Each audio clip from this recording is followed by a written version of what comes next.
Today I want to talk about home design trends. Oh, I love this topic because I have been painting houses for close to 20 years and I have seen a lot of different trends when it comes to homes.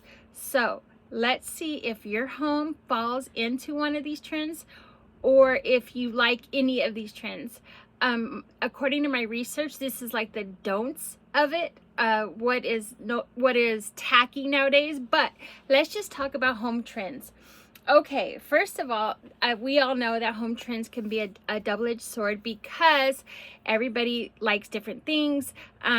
Everybody's from a different, maybe a time period, or everybody's journey is different, right? And so our homes is what makes us feel happy, warm, safe, comfortable. And that looks different for everyone. So first of all, let's just say, okay, doorless bathrooms, yay or nay? For me, I think not. Even if it's in a master bedroom, I think I would still want some kind of door. I've even liked the doors, they're pocket doors, meaning the door slides into the wall. I like the pocket doors because they don't take up space in the master bedroom. But apparently, there's bathrooms out there that do not have doors.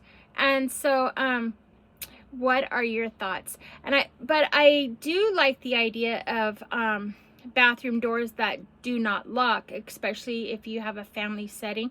There's nothing worse than your kid locking themselves into inside the bathroom. However, okay, another topic for another day. So doorless bathrooms, yay or nay? Okay, exposed beams in your house. I personally love them.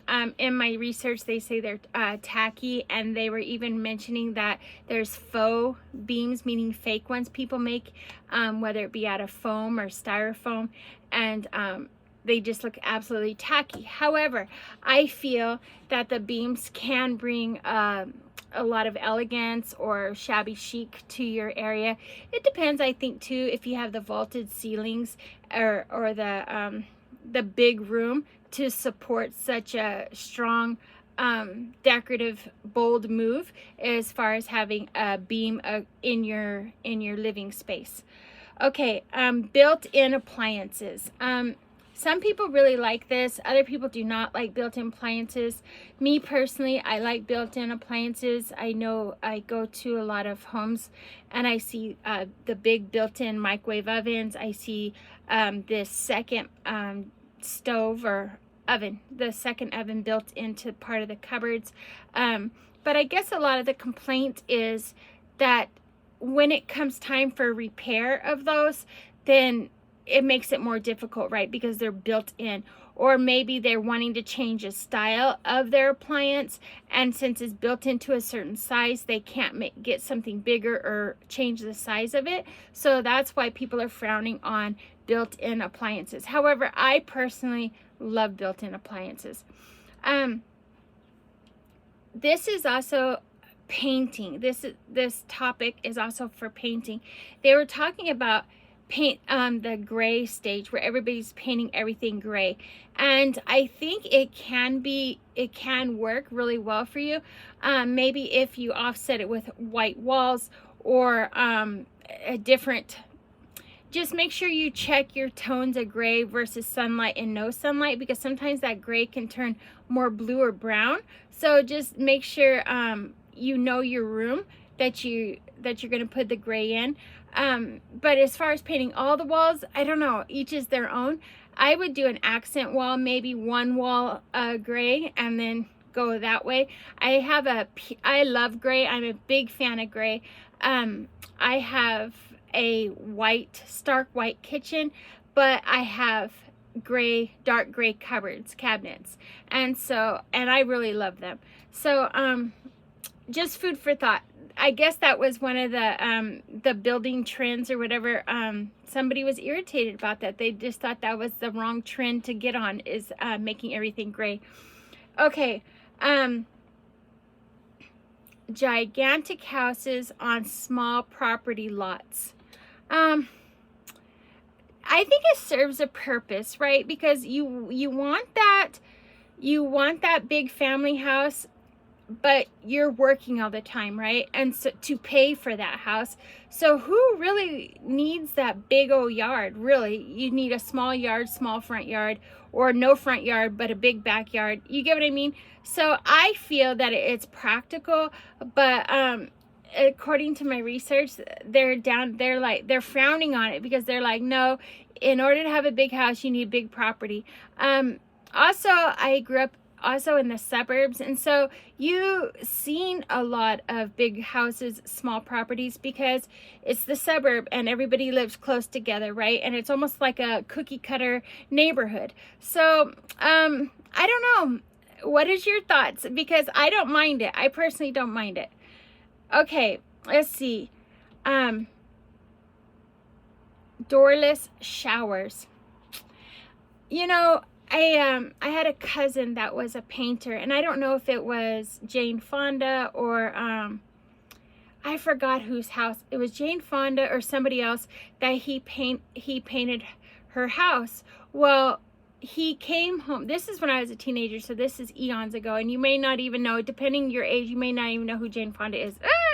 But he was talking about her shower was this gorgeous rock, and it kept going around and around and around, and finally you reached the center. So at that point you didn't need shower doors, right? But I don't know, I'm not a fan of shower doors.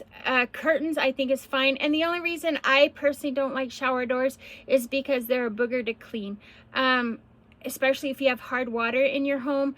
And I just think they're a real pain to clean.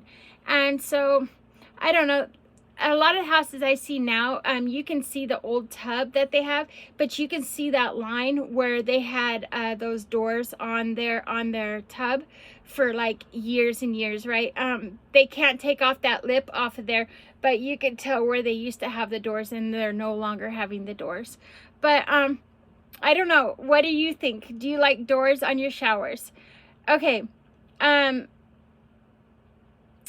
saying that the master bedrooms don't need to be so huge to the point it's maybe your house could have been a 3-bedroom house, but now it's a 2-bedroom house because the master bedroom is so big.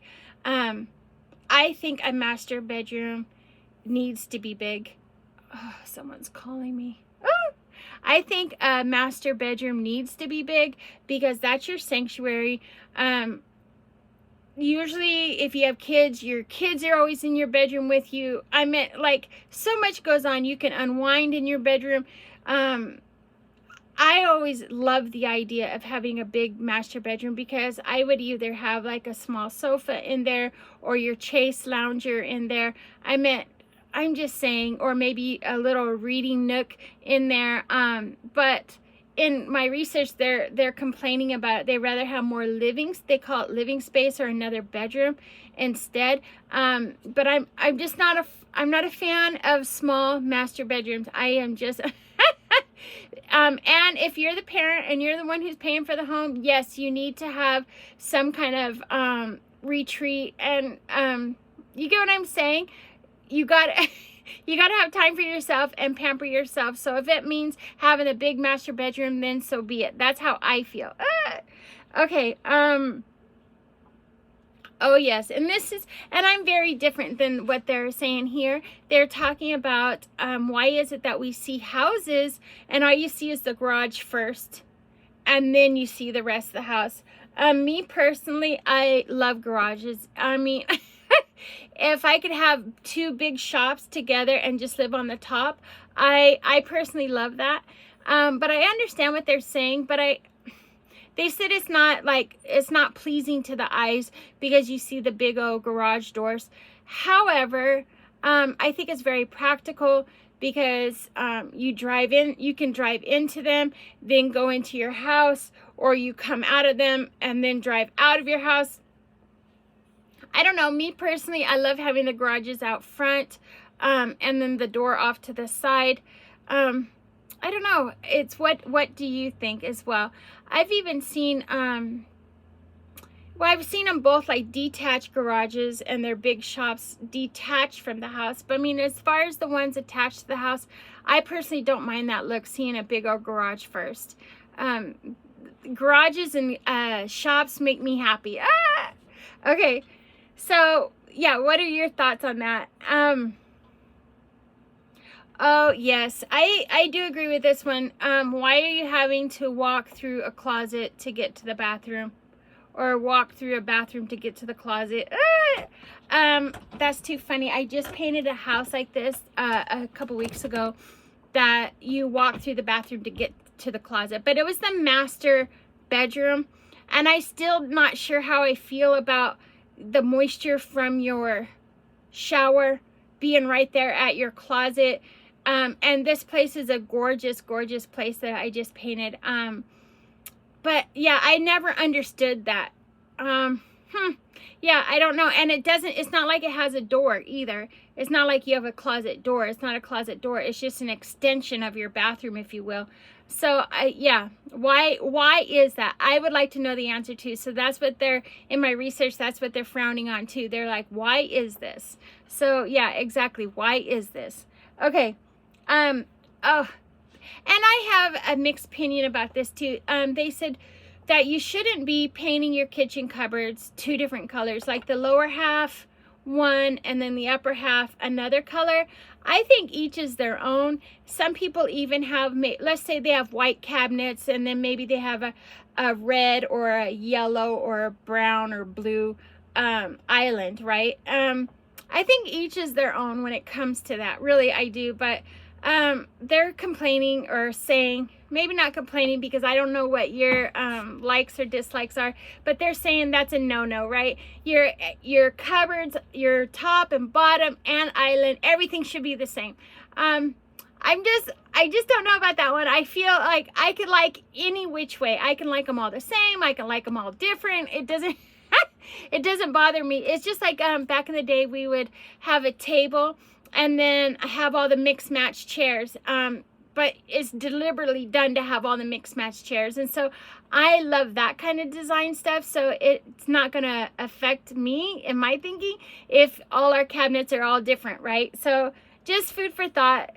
Okay, the next one is freestanding bathtubs.